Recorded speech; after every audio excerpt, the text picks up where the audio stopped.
Hemos cruzado el umbral del mediodía, como dirían la hora del Ángelus, hace ya mucho tiempo, y efectivamente 12:01 de la tarde, del mediodía, de la mañana, como quieran. Siempre ha habido ahí una disparidad sobre una vez que se cruza el umbral del mediodía, no sabemos si decir buenos días, buenas tardes, bueno, en fin. Hay mucha gente y amigos míos que dicen que hasta que no comen no dicen buena tarde. Y yo creo que eso es una buena temática. Miren, como buena temática la que tenemos todos los miércoles abriendo esta sección, porque el arte no solo se observa, se vive. Se vive más allá de lienzos y esculturas. Detrás de cada obra hay una historia, una búsqueda, un desafío. En Arte, con Eli Friedrich nos invita a abandonar las narrativas convencionales y a adentrarnos en los entresijos de la vida de los artistas. Nelly, buenos días. Buenos días, Jesús. ¿Cómo Siempre estás? con unas introducciones maravillosas. Muchas gracias, Sí, Nelly. sí, Muchas de gracias. veras que te inspiras y escribes súper chulos, lindo. Muchas Lindo. gracias. Sí. Está usted muy bella hoy. Hoy sí, sí. Hoy, Siempre lo bien, ¿eh? Pero no. hoy está usted más atractiva que otras veces con bueno, tiene usted un abrigo fantástico. Porque vine aquí contigo. Sí, ¿no? Claro, ¿por qué Pues no? hubiéramelo dicho antes y no me pongo una camiseta. Eso, la próxima. Pero vine aquí contigo y ¿por qué no? Es importante aquí mostrarnos Desde cómo luego. debemos de ser. Desde luego. Radio Marbella es lo mejor. Sin duda, hay una sección también que tiene muchísima aceptación, la tuya, sin duda alguna, sí, arte con pues. arte. Hacemos un punto de vista totalmente diferente Y les gusta. a lo yo que creo. es el arte, ¿no? Exactamente. Ay, Ana Mendieta. Ana Mendieta, Jesús. Qué Ana curioso, Mendieta, sí, ¿eh? sí. Una mujer que llega de Cuba con esa famosa operación Peter Pan del año 61 que realizó Estados Unidos para traerse a niños y niñas cubanas. Así es, exactamente. Ya tú empezaste ya a hacer una primera pues introducción de lo que representa Ana Mendieta, la operación Peter Pan, en la que se coordinan Estados Unidos, Cuba y la Iglesia Católica para pues enviar de Cuba a Miami 14,000 niños y niñas para pues evitar la gran influencia que tenían lo que se llamaba los niños rusos, que en ese entonces eran los niños que en la Segunda República Española eran enviados a Rusia a ser endoctrinados en la filosofía comunista. Sí, señor. Pero el tema es que no es que realmente ella fuera o no comunista, sino que su padre era una persona del gobierno, una figura pública, y luchó en contra de Fulgencio Bautista. Sí. Y claro, el padre de Mendieta era católico, muy católico, y bueno, con las tendencias comunistas que se empezaban a influenciar en Cuba, decidió él, a la edad de 12 años, la niña, enviarlas a las dos solas a Miami, en esta operación. Desde luego. La vida de Ana Mendieta es fascinante.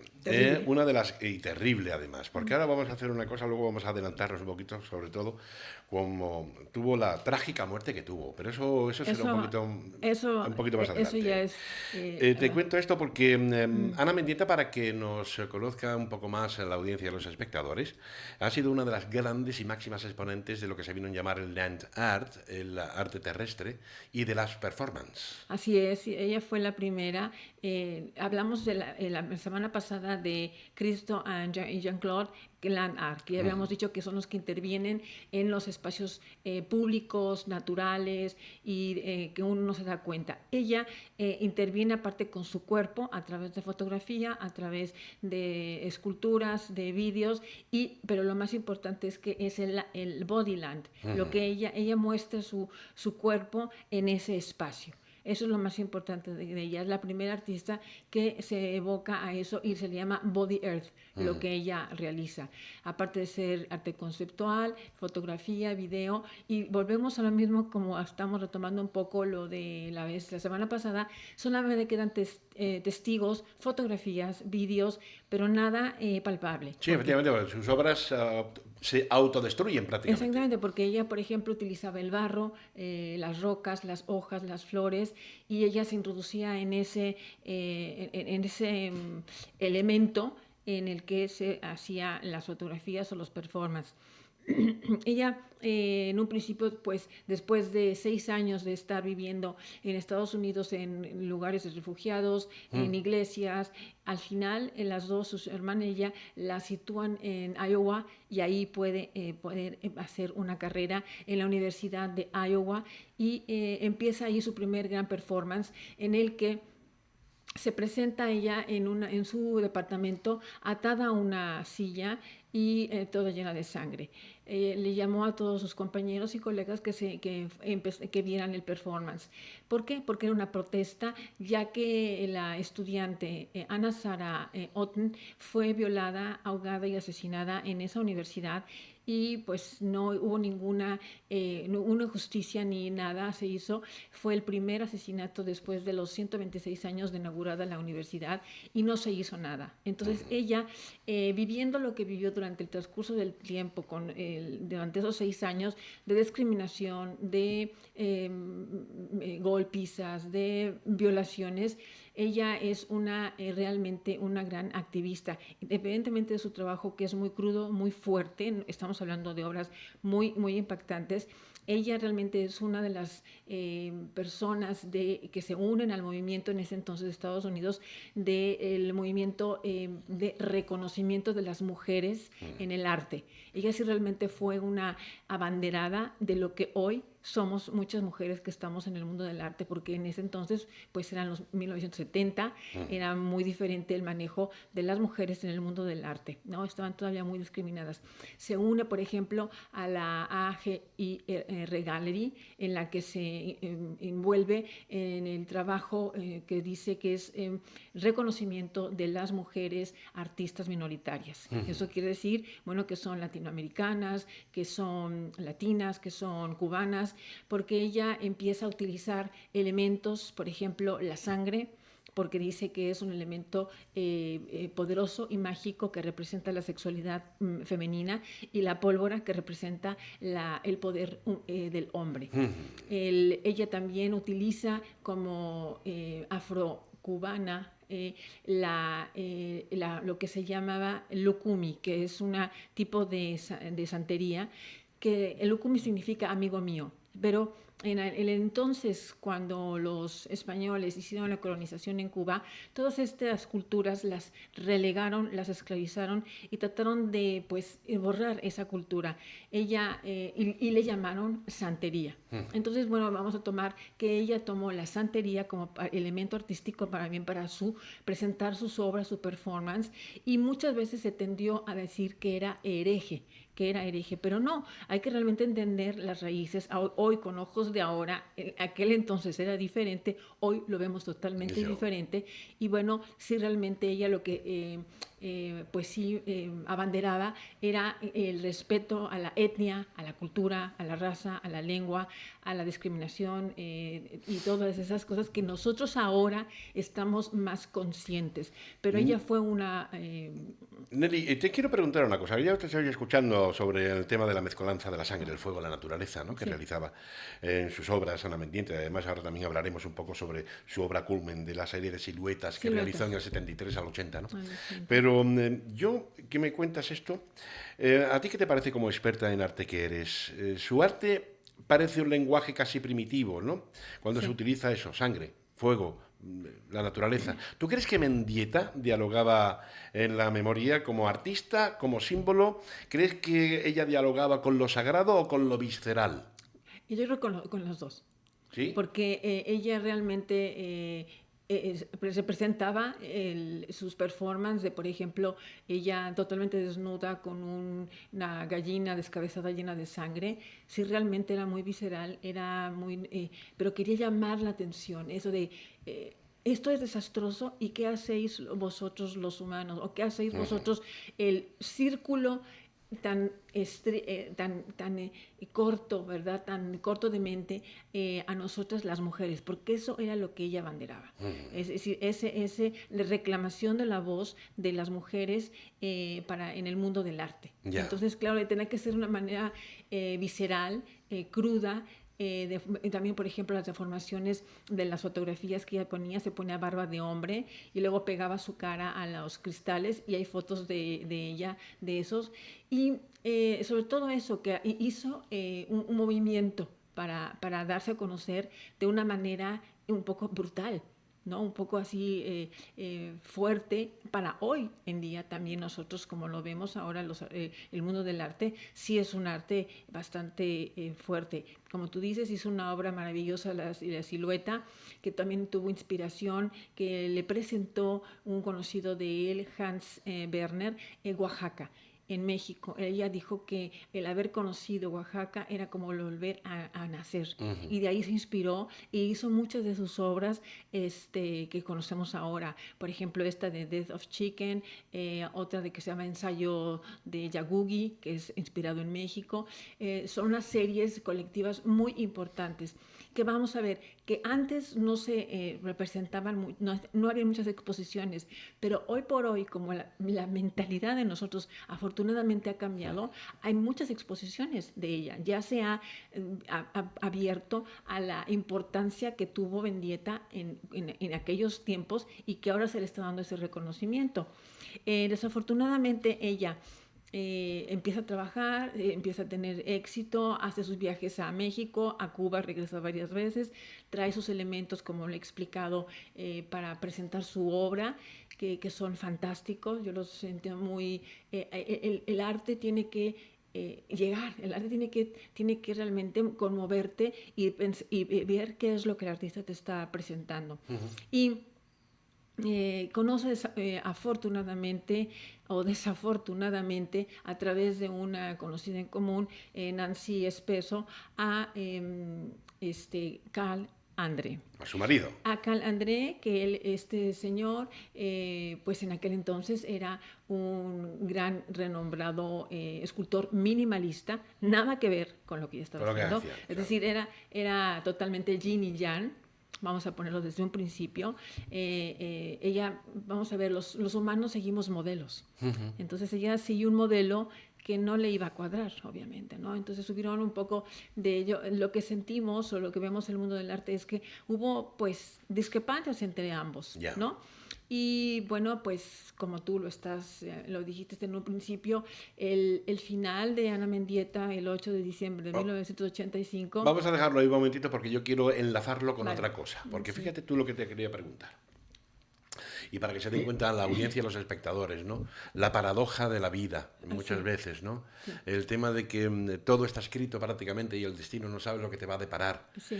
En el tema del conocimiento, por ejemplo, de tu marido, en ese señor artista, Carl André, pero sobre todo entrelazado a una obra que hace Ana Mendieta. Año 73, ella plasma la violencia de género en sí en una de sus obras, que es la Rape Scene.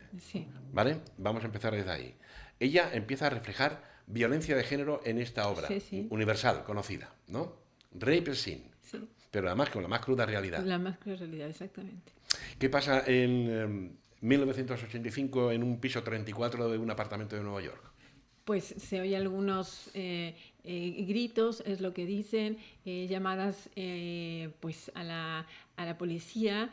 El portero escucha algunos pues forcejeos y de repente el golpe seco de una mujer que cae en el toldo de la tienda de delicateces de un piso 34 en el Greenwich Village en Nueva York.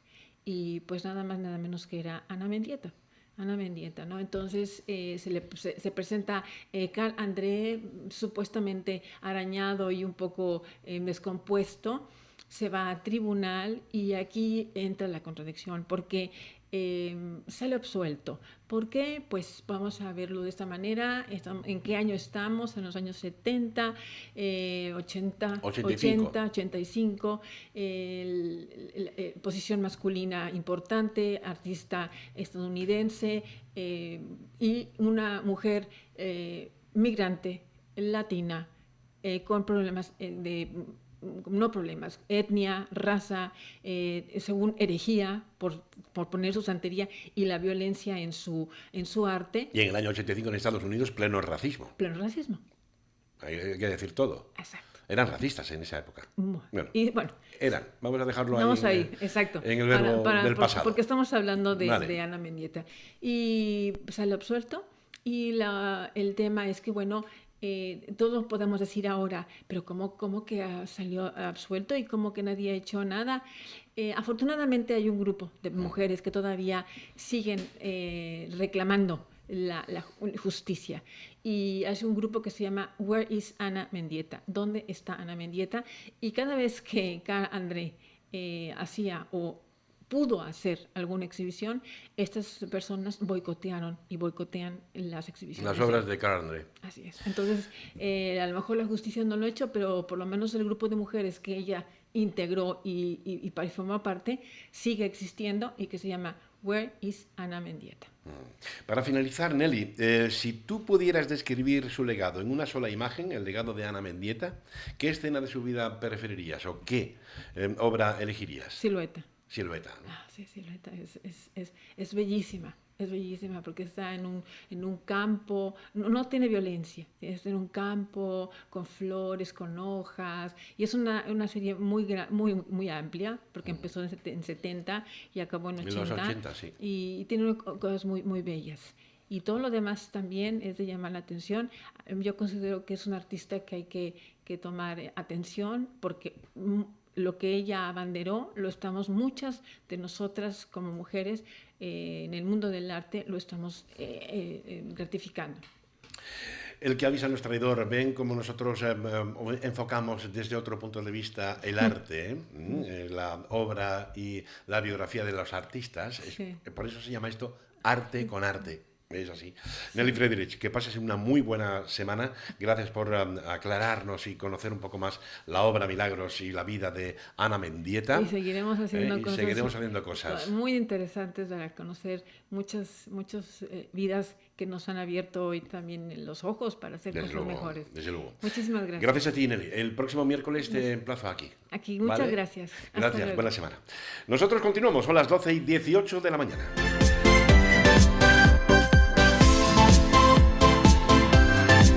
Las 12:21. Verán, en los cielos de mayo, cuando la luz del sol acaricia la tierra con su dorado resplandor, dos viajeros incansables surcan los aires con el anhelo de reencontrarse con la primavera.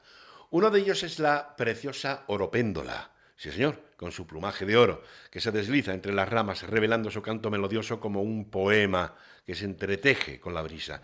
Y el abejaruco, simpático abejaruco, con su vuelo ágil y su explosión de colores. Danza entre azul y del cielo, atrapando el fulgor de la luz en cada movimiento. Hoy, precisamente, en nuestra sección El hombre y la tierra, con su responsable, don Juan Caracuel, que ya está aquí con nosotros, pues vamos a hablar de esas dos especies que llegan en primavera procedentes del África tropical. La última vez que estuve hablando con Juan, nos lancé pues un guante en la mesa y le dijimos, vamos a hablar de la oropéndola. Y me dijo, pues venga, dicho y hecho, y vamos a hablar no solo de la oropéndola, sino también del abejaruco. Así que vamos a hablar con dos migrantes hoy transsaharianas. Juan Caracuel, buenos días. Buenos días. Que digo yo una cosa, oropéndola y abejaruco, dos migrantes transsaharianas y preciosos. Sí, pues son transsaharianas, como tú bien has dicho, y tienen apariencia de pájaros tropicales. Claro. Realmente es que lo son. Que son pájaros tropicales. Son pájaros tropicales porque pasan el invierno en el África tropical. O sea, claro. Como tantas otras especies, pues tienen, digamos, dos hogares, ¿no? Dos hogares. Aunque el verdaderamente suyo es Europa, ¿eh? Porque es donde han nacido y donde regresan año tras año para volver a reproducirse. Pero pasan todo el invierno pues en zonas del Congo, vamos, en selvas, sabanas, en todo eso que vemos en muchos documentales de las dos, sobre todo, pues ahí es donde pasan el invierno. Vaya. Las dos. Pues se van a dar cuenta del por qué las palabras de Juan Caracuel cuando dicen que vamos a barajar la posibilidad de encontrarnos con dos especies que también podemos ver aquí, ¿eh? O sea, que todas las especies que estamos hablando aquí en Ahora Marbella Radio y en El Hombre de la Tierra son todas que se pueden ver aquí en Marbella. Totalmente. Pues para que vean la muestra, el botón, la oropéndola europea, la Oriolus oriolus, así es su nombre científico y su nombre en latín. Vamos con la oropéndola. Pues sí, el nombre Oriolus es un nombre onomatopéyico. Sí. Quiere decir que su canto hace como una especie de eso, de oriol, ¿no? Oriol. Eso es. Curioso. Es una especie que normalmente llega sobre el mes de abril, ¿eh? O sea que están ahora llegando, ahora ya prácticamente estamos en mayo, que llevan, digamos, un par de semanas o tres llegando a Europa, ¿eh? Ahí la tienen. Que lo decíamos con esos plumajes de la oropéndola. Ese es el macho, y que además tuve bastante suerte porque este estaba con un estado de plumaje realmente espectacular. Sí, espectacular, ¿eh? La hembra es mucho más discreta, ¿eh? Presenta unos tonos verdosos no muy llamativos, más bien discretos, ¿eh? Pero el macho es realmente una ave espectacular. Eso sí, resulta realmente difícil de ver y captarlo. De fotografiarlo ya ni te digo, ¿eh? Ya te digo. Resulta bastante ¿Y por qué complicado. motivo? ¿Por el mimetismo a lo mejor de las No, plumas? por el mimetismo no, porque es una ave muy esquiva. Es muy esquiva, ¿eh? En cuanto que te ve, se sube a la copa de los árboles. Y ya no lo ves. Lo ves por allí andar, pero verlo claramente no lo ves. No lo ves. Es una ave bastante esquiva, huidiza, en cuanto que te acercas, pues echa un vuelo y se va un poco más lejos. O sea que es una ave realmente compleja. Este tipo de aves, las fotografías realmente buenas que hay por ahí, hay muchísimas, por supuesto. Yo tengo un buen amigo de aquí de Marbella, gran fotógrafo, y que tiene unas fotos espectaculares, pero a esta especie en concreto hay que buscarla en height, ¿eh? En lugares donde, o sea, en un escondite. Efectivamente, un height, para que nos entiendan, es un escondite artificial que utilizan con una lona para mimetizarse en el entorno, y donde tiene pues ese agujerito donde entra las cámaras y el zoom de la cámara. Para que el ave no te vea, porque ya como te he dicho antes, es muy esquiva. Vamos, la oropéndola es el pájaro de todos los que yo conozco, el más esquivo y el más difícil de fotografiar. Y en esta ocasión, en esta fotografía que aparece aquí, tuve bastante suerte. Porque dentro de lo que cabe, porque la foto tampoco está ni mucho menos como quisieras, como yo quisiera, pero la foto es espectacular. Claro, lo que pasa es que cuando es época migratoria, como es ahora, pues las aves vienen un poco más, digamos, cansadas, ¿no? Y entonces pues no hacen tanto, no son tan esquivas, te intentan de eludir, pero no se van muy lejos. Y ahí prácticamente hubo un momento que la pillé un poco desprevenida, pero no es fácil, ¿eh? Yeah. Nos la encontramos en los bosques, ¿no? Principalmente aquí no lo vamos a encontrar en zonas de ribera, en arboledas de ribera, desde eucaliptales, choperas, y se puede encontrar en algunas zonas también de bosque mediterráneo, pero siempre muy frescos, muy umbríos y eso, y muy densos, ¿eh? Muy densos. ¿Cuál es la dieta de la oropéndola? Básicamente oruga, prácticamente de cualquier tipo, desde coleóptero a lepidóptero, prácticamente cualquier tipo de otro tipo de insectos también de cierto tamaño, y también frutos. Vale. Es muy conocido y muy frecuente que le encantan los higos. Allí donde haya una higuera es posible que aparezca una oropéndola. Ay, buenas, sabio, la oropéndola. ¿A quién no le gustan los higos recién sacados de las higueras? Las higueras y las moras también consumen bastantes moras y otros frutos, ¿no? Pero donde haya higuera no es de todo descartable que aparezca alguna. Son muy sibaritas. Sí. Moras del bosque, higos... Son omnívoras, ya te digo. Consumen bastantes insectos en fase de larvaria y también en grande, porque es un pájaro que hay que decir que es robusto. Es un pájaro, pues, para hacernos una idea así, más aproximadamente como un mirlo. Vale. Perfecto. Eso en cuanto a las características de una bella ave que hoy le estamos dedicando unos minutos, la oropéndola, como bien decíamos, pues lo ratifica las fotografías, ¿no? Es una ave puramente tropical, con ese plumaje del macho amarillo y negro que es una maravilla. Vamos con el abejaruco, europeo, el Merops apiaster. Pues sí, ese es el que nos anuncia la primavera, prácticamente, porque cuando escuchamos ya los bandos de abejaruco... O sea, que no es el spot publicitario de una gran superficie en la que No, dice no. ya es primavera, sino que nos dice la primavera el Cuando, abejaruco. cuando empezamos a notar la migración de abejarucos, la llegada de los abejarucos desde África, que suele ser pues a mediados de marzo, Sí. o sea, no puede ser más oportuno que para el inicio de la primavera. Ya ves. Y además, como son unos migradores realmente bastante ruidosos, entre comillas, porque normalmente viajan en grupo, Mira qué bonito, y, es una preciosidad. y van emitiendo siempre un reclamo bastante monótono, pero Es una preciosidad. que es bastante, digamos que único, ¿no? Que no hay posibilidad de equivocarse con él. Ahí está, ahí lo tenemos. Para los espectadores que nos ven por streaming en internet, ese es el abejaruco con un montón, es Es multicolor. multicolor completamente. Es multicolor. Tiene tonos castaños, rojizos, verdes, amarillos. Preciosidad. Realmente es el pájaro más multicolor que tenemos en nuestra avifauna. Sí, señor. ¿Y ese también es tan esquivo como la oropéndola? No, ni mucho menos, al contrario. Este pájaro es un pájaro que se suele posar pues desde los cables, Ahí lo tenemos ahí posado en un cable. en un cable, efectivamente. Los cables en cualquier árbol seco, en puntos bastante elevados y sin ningún problema. No es un pájaro de zonas frondosas, ni mucho menos. Es un pájaro más bien de espacios abiertos. Se alimenta de insectos, este es estrictamente insectívoro. Se alimenta de insectos que captura en vuelo. Ajá. Insectos en vuelo. Qué habilidad, ¿eh? Claro, por eso el nombre de abejaruco viene pues porque consume abejas. Claro. Y por eso no está muy bien visto por los apicultores. Evidentemente consume abejas, pero no es lo único que consume. Claro. Consume desde mariposas, libélulas, moscas, avispas, abejorros, en fin, todo aquel insecto que vuele es susceptible de ser cazado De por ser los cazado por los abejarucos. abejarucos. Además, los cazan con una técnica, tienen una habilidad de vuelo tremenda. Es un auténtico equilibrista, no es la palabra, malabarista del aire, malabarista. Puede hacer auténticos malabarismos para capturar a sus presas, y el pico, si nos fijamos, es prácticamente como una pinza, ¿no? Es prácticamente para capturar a la presa, y una vez que la captura, bueno, le da un par de golpes y a tragársela, ¿no? Y a tragársela. Oye, ¿es verdad que vienen de zonas como el Congo o Zimbabue? Sí, de toda esa zona de ahí, de toda esa zona tropical también, africana.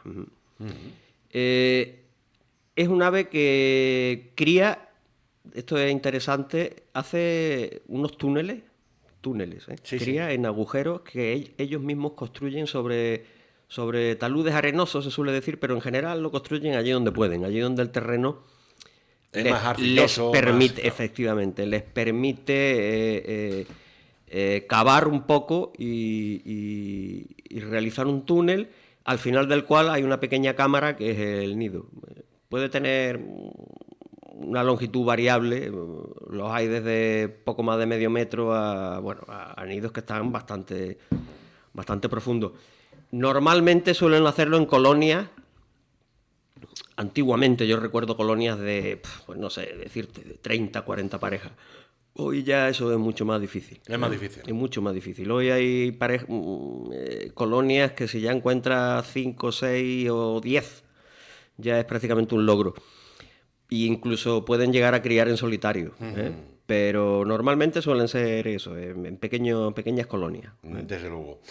Por último, de estas dos especies que hoy le hemos dedicado nuestros minutos en El hombre y la tierra, oropéndola y el abejaruco, ¿están incluidos en el libro No. rojo, famoso libro rojo? No tienen categoría de amenaza. El abejaruco sí se le considera una especie que está descendiendo. Sí. El abejaruco sí, pero todavía no llega a unos niveles como para incluirlo. La oropéndola, al contrario, la oropéndola se la considera una especie que está más bien expandiéndose. Si bien es cierto que yo aquí en nuestra zona diría que es justo al contrario, pero bueno, estas cosas son así. A nivel general de España, con total seguridad, se está expandiendo un poco, se está incluso llegando un poco más al norte de lo que tenía antes. ¿Sí? Sí, pero a nivel de aquí local yo la encuentro cada vez más escasa, pues por la pérdida de lugares adecuados para ella. Desde luego. Para la próxima semana, ¿con quién vamos a volar? Pues no sé, O te lo dejo a tu elección. No, bueno, yo he pensado que podíamos hablar de las tórtolas. Por ejemplo. De las tórtolas. Tenemos dos especies de tórtolas. Pues perfecto. Una muy frecuente y otra... No tanto, ¿no? No tanto, no. Bastante mal. Bastante mal, ¿no? Esa sí que está incluida en el libro rojo. Es así. Vale, pues entonces, para adelantar, vamos a hablar de las tórtolas en la sección del Hombre y la Tierra con Juan Caracuel la próxima semana. Juan, muchísimas gracias. Que pases una muy buena semana. Te emplazo para la próxima, ¿no? Estupendo. Igualmente para todos. Gracias. Quédate con nosotros unos momentitos porque nos vamos a ir directamente. Mira, yo voy a cederle ya el testigo a unos chicos que desde hace ya tiempo y todos los miércoles pues se realizan el último tramo, ¿no? de Ahora Marbella Radio. En el aire resuena el eco del futuro, que son voces jóvenes, curiosas, inquietas, que se abren paso entre ondas y frecuencias para construir el mañana de la comunicación. Porque con cada frase, con cada entrevista, con cada reflexión, descubren que la radio no es solo un medio, sino una extensión de quienes somos. Y gran importancia la que ha tenido la radio, no me puedo quedar callado. El pasado lunes que tuvimos ese grandísimo apagón generalizado en todo el país, el único medio donde se pudo tener pendiente y a vista en pleno minuto a minuto informado a toda la población española ha sido la radio. Por eso nos congratulamos y yo cada vez me siento más orgulloso de formar parte de esta familia de los radio oyentes, de los radiocomunicadores. Como en esta casa, importante. Y ahora también al futuro, el futuro de los radiocomunicadores. ¿Por qué? Porque nos vamos al taller de la radio, a la magia de la radio, que nos están esperando ya en el Centro de Enseñanza Infantil y Primaria, los chicos de San Pedro Alcántara. Martín, Lola, Paula, Sofía, buenos días. Hola. Hola. Como siempre os digo, y además hoy más que nunca porque yo sé quién tenéis ahí de invitados. ¿Habéis estudiado? Sí. Vale, pues entonces os dejo que hagáis la media hora del programa de radio. Si no, luego ya sabéis lo que os pasa. Oye, ya mismo tenéis los exámenes, ¿no? Sí. Ah, genial, fantástico. Bueno, pues yo creo que no hace falta ni presentar, aunque sí, chicos, venga, va, presentar a vuestro dire, que es importante. Ahí os dejo con el taller de la radio. Gracias. Gracias.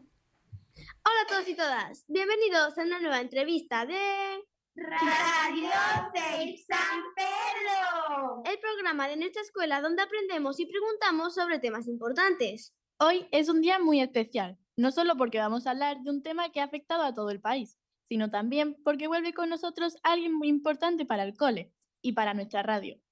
Sí, porque nuestro invitado de hoy fue el primer entrevistado del taller de radio escolar. Ya hace 5 temporadas y desde entonces siempre ha estado apoyando nuestras voces y nuestros micrófonos. Se trata de don Enrique González, nuestro director, y lo hemos invitado para que nos cuente cómo se vivió en el colegio el Gran Apagón Nacional, que ocurrió esta semana y que dejó a todo el país sin luz durante más de 12 horas. Queremos saber cómo se gestionan estas situaciones desde la dirección de un centro, qué medidas se toman, cómo fue la comunicación con la Delegación de Educación y cómo se actuó desde que todo comenzó, alrededor de las 12:30. Así que muchísimas gracias por volver a estar con nosotros, director. Bienvenido de nuevo a Radios de San Pedro. Pues muchísimas gracias. Ha sido un placer que me hayáis invitado y la verdad que estoy muy contento de estar aquí con vosotros. Os veo siempre por los pasillos, en clase, pero bueno, aquí el que es un extraño soy yo, que vengo a vuestro medio. Y muy contento y orgulloso de estar aquí con vosotros. Bueno, pues si le parece empezamos con las preguntas. ¿Estás preparado? Creo que sí. ¿Seguro? Bueno, a ver lo que me vaya a preguntar, que luego nos tenemos que ver por las pasillas y por las clases, ¿eh? Venga, adelante. Pregunta lo que quieras. Pues, ¿cómo se enteró usted de que había un apagón general en todo el país? Pues bueno, me enteré, yo estaba en el despacho, estaba complementando alguna documentación, se fue la luz y la verdad es que creía que habían sido los operarios del ayuntamiento porque estaban arreglando unas farolas justo hacía 20 minutos justo al lado del mercado y claro, cuando se fue prolongando el tiempo ya nos dimos cuenta que era algo más serio y ya algunas familias pues se acercaron al centro y nos fueron comunicando, informando pues que la cosa era un poquito más seria. Sobre todo ya nos quedamos un poquito más preocupados cuando vimos que no teníamos ni línea de teléfono. Claro, claro.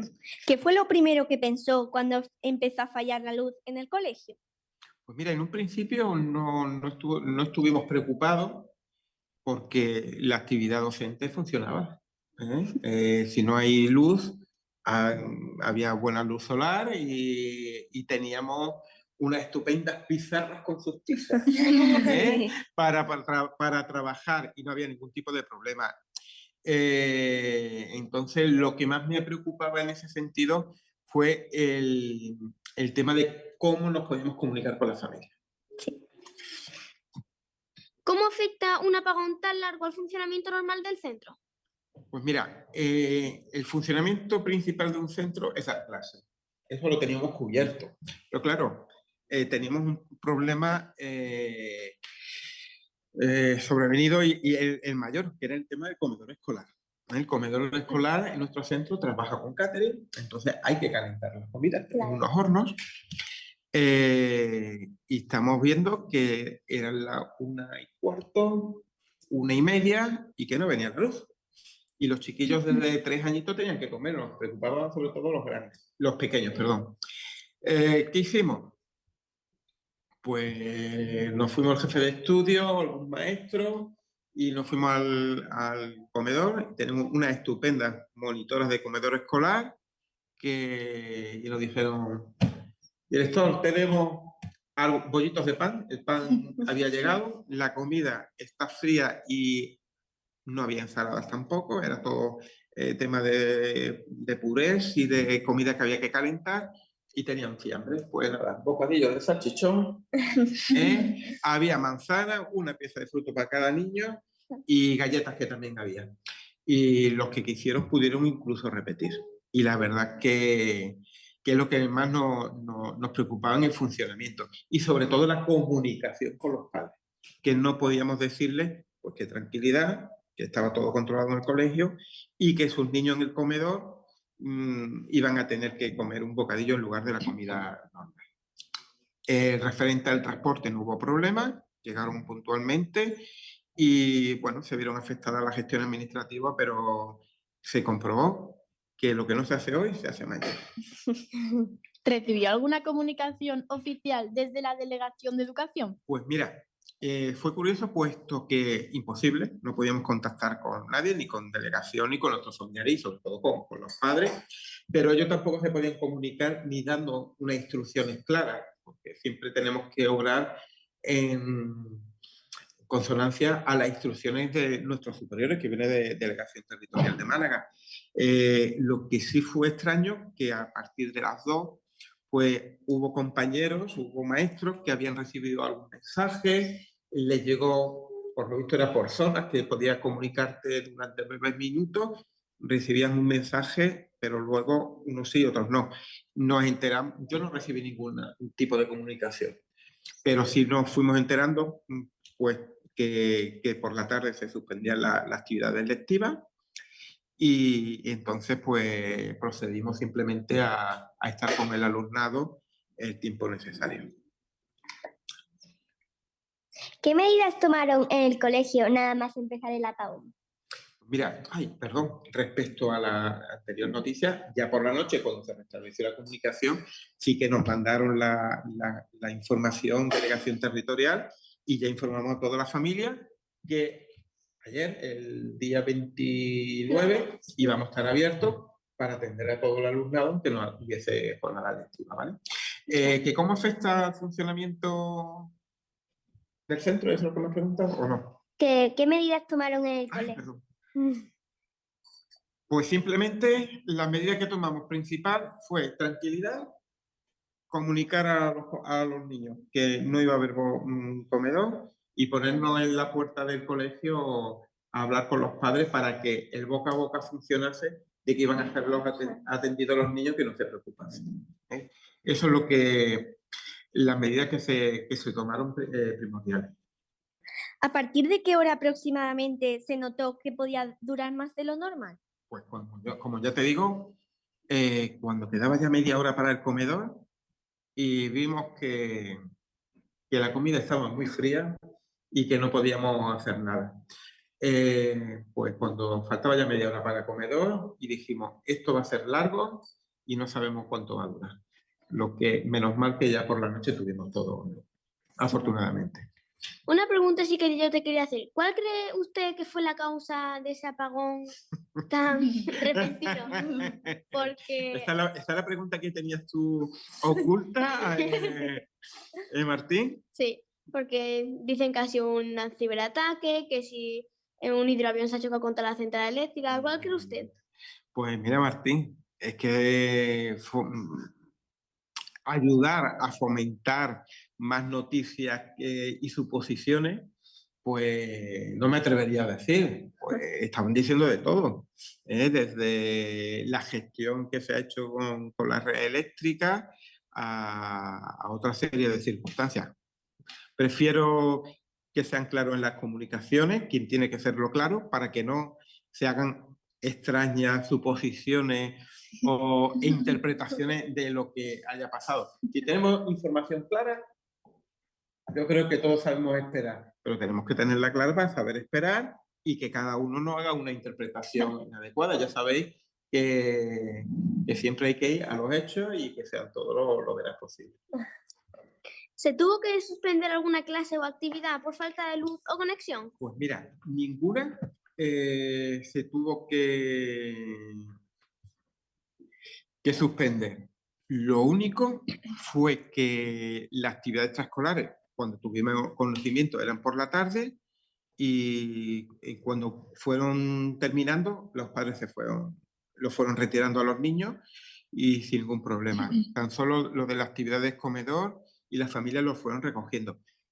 No obstante, ayer sí que se tuvieron que suspender, que teníamos previsto una salida al medio ambiente, pero como eran jornadas no lectivas, las tuvimos que suspender por si faltaba algún alumno. Evaluación, ayer no se realizó ningún examen ni nada, Sí. Hoy ya sí, algunos ya he visto ya que se han hecho, y entonces pues fueron las incidencias que tuvo. También deciros que asistió todo el profesorado del centro, no hubo ninguna ausencia en ese sentido, y luego lo que sí hubo alguna ausencia de alumnado, pero que también es comprensible por el tema de los trabajos, no sabían muchas veces con quién dejar a los niños, entonces pues sin problema. ¿Cómo se organizaron los profesores y el equipo del centro para seguir trabajando durante el apagón? Como he dicho, sin ningún problema. No hubo ninguna incidencia, cumplimos nuestro horario. ¿Tenía prevista una actividad en la pizarra digital? Pues la hago en la pizarra de siempre, como hemos hecho todos. Y sin ninguna incidencia más. En el tema lectivo no hubo ningún tipo de incidencia. Afortunadamente, puesto que ya mismo tenemos las pruebas de evaluación de diagnóstico, en la que tenemos que oír unos audios que nos vienen grabados, entonces sí hubiese incidido bastante, pero no, en la clase no incidió para nada. No tuvo ninguna repercusión. Pues, ¿hubo algún momento en el que se valoró evacuar o tomar medidas más especiales? No, tampoco.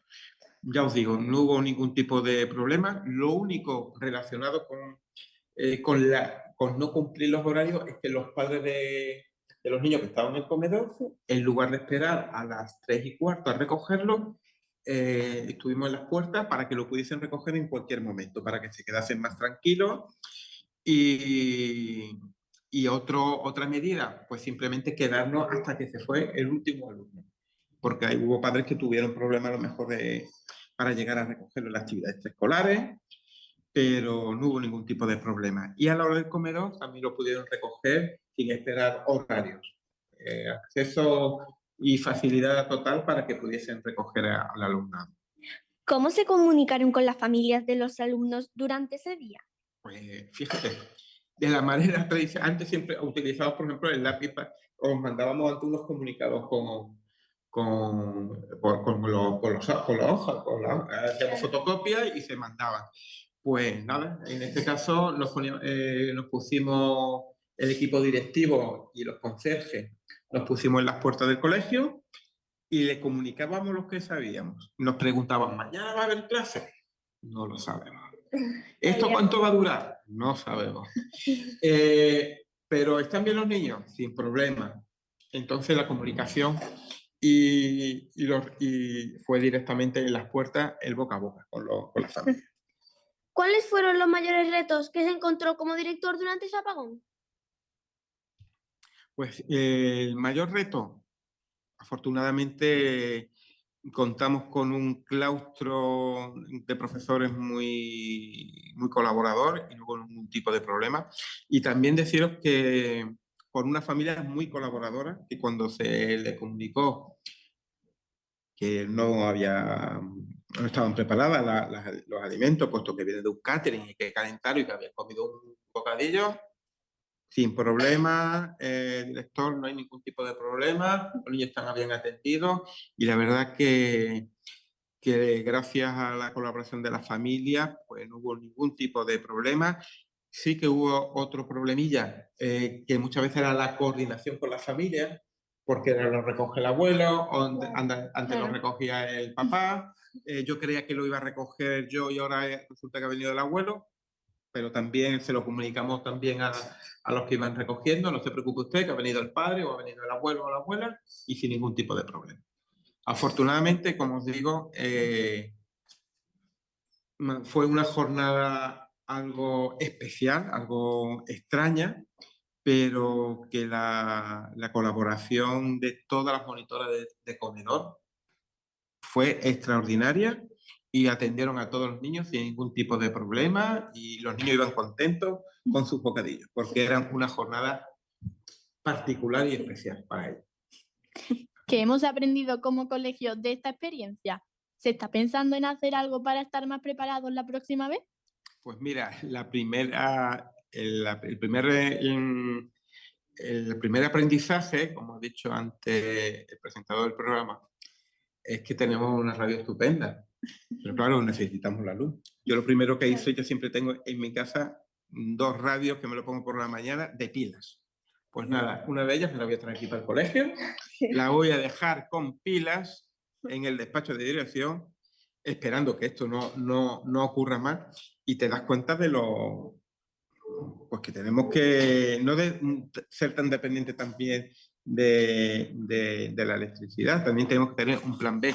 En este caso, también deciros que nosotros, algo de lo que hacemos y aprendemos por ello, son los simulacros de evacuación que hacemos de los centros. Imaginaros que hubiese pasado algo. Pues una de las cosas que siempre hacemos en la evacuación del centro, muchas veces le damos la sirena, ¿verdad? Sí. Pues otras veces siempre veía a don Alfonso, que era el jefe de estudio, ¿con qué lo veis? Como con cosa para pagar el tiempo. Es el cronometrar el tiempo para ver cuánto tardamos. Y otros van con un megáfono, Claro. Que siempre la tenemos con pilas, por si hay algún accidente y no funciona la electricidad, y utilizar megáfono o unos silbatos, Claro, que también lo tenemos. O sea, de todo se aprende. Pues aquí tenemos que aprender de los delegados de padres que también tenemos como enlace con la familia, pero en este caso no nos podíamos comunicar, pero sí de tener unas radios, de seguir en los procesos de evacuación del centro, teniendo en cuenta el posible no funcionamiento de la electricidad. Pues, ¿el colegio tiene un plan de emergencia para situaciones como esta? Pues ya os digo, el tema de evacuación del centro que utilizamos como alternativa a que no haya electricidad, silbatos, megáfonos, y otro plan pues ya tendríamos que estudiarlo, cómo comunicarnos con la familia en este sentido. Claro.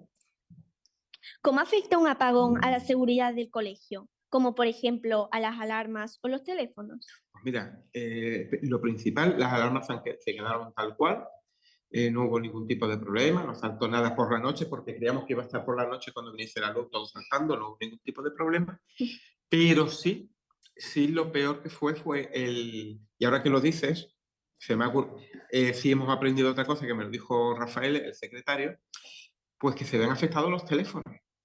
Mucho. Se ven muy afectados los teléfonos. Y nosotros ya habíamos abandonado para comunicarnos entre nosotros unos walkie-talkies. ¿Sabéis lo que son los walkie-talkies? Sí.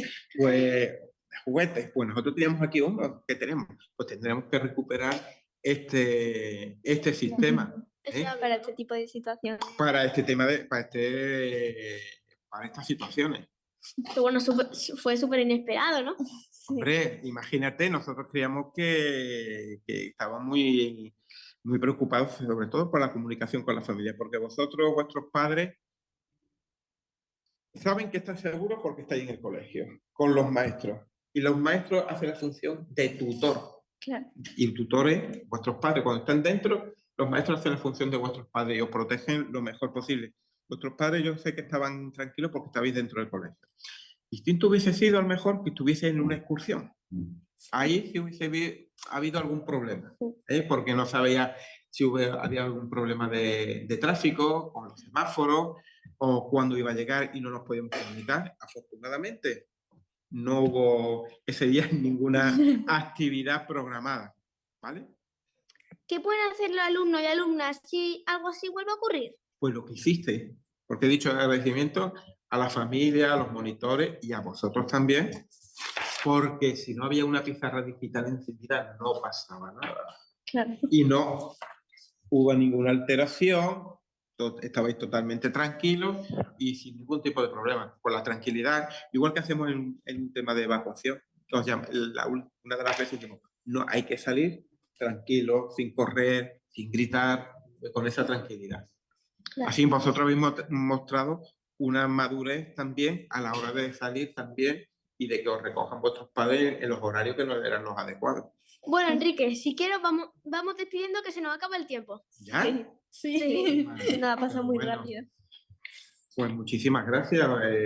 Yo tengo que decir que vocalizáis estupendamente, que tenéis una soltura que nos hace estar muy orgullosos de vosotros y del profesorado que tenéis. Y ánimo, animar a don Joaquín para que siga con la radio escolar y a vosotros para que continuéis. Gracias. Sí. Muchas gracias, don Enrique, por explicarnos también cómo se vivió el apagón en el colegio y cómo se actuó para que todo siguiera funcionando con calma y seguridad. Hemos aprendido mucho hoy, no solo sobre lo que ocurre cuando se va la luz, sino también sobre todo el trabajo que hay detrás para que el cole siga adelante en momentos difíciles. También hemos entendido mejor lo importante que es el papel de un director, no solo en los días normales, sino sobre todo en los días más complicados. Y gracias por volver a sentarte con nosotros en Radio 6 San Pedro. ¿Cómo hiciste cuando este proyecto empezó hace ya 5 temporadas? Hasta la próxima entrevista. Y recordad, incluso en los apagones, siempre hay luz cuando trabajamos en equipo. Genial, muy bien. Chicos, enhorabuena, felicidades, Martín, Lola, Paula, Sofía, como decía vuestro dire, Enrique González. Oye, Enrique, enhorabuena por el colegio que diriges, por esos amplios profesionales que tenéis allí en el centro y sobre todo por los grandes alumnos que ahí están impartiendo clases, que es importante, Enrique. ¿Sabes una cosa? Muchísimas gracias. Ahora, ya que estabais hablando, y nos vamos a ir porque nos hemos quedado sin tiempo, pero siempre hay que sacar las cosas y el lado positivo de todo lo que pueda ocurrir, ¿no? A nivel mundial, en este caso lo ocurrido el pasado lunes 28 de abril, ¿no? ¿Sabéis qué conclusión saco yo con respecto a la cantidad de horas que estuvimos con ese apagón generalizado en España? Que afortunadamente durante esas horas se volvió a recuperar algo tan importante y que teníamos absolutamente ahí casi escondido en un cajón, que es la comunicación persona a persona, el poder hablarnos, dejar los móviles, evitar el tema de mensajes y poder hablar, sentarse. No he visto más niños jugar en mi vida durante esas horas por la tarde que tuvimos luz. No he visto a gente más sentada en establecimientos, en terrazas, tomando un café, tomando un refrigerio y hablándose entre ellos. Yo decía, estoy en otro planeta. No, si este no es el mío. Chicos, gracias, de verdad, hasta la próxima semana. Enrique González, un abrazo, gracias. Un abrazo enorme y gracias por vuestra labor. Gracias, muchísimas gracias.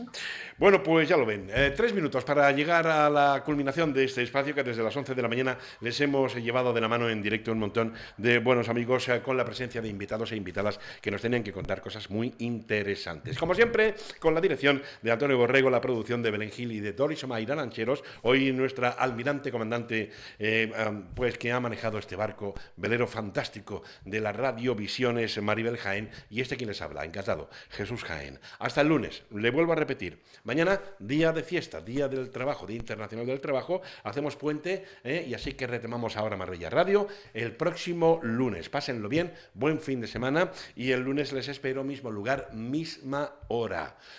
Hasta entonces, adiós.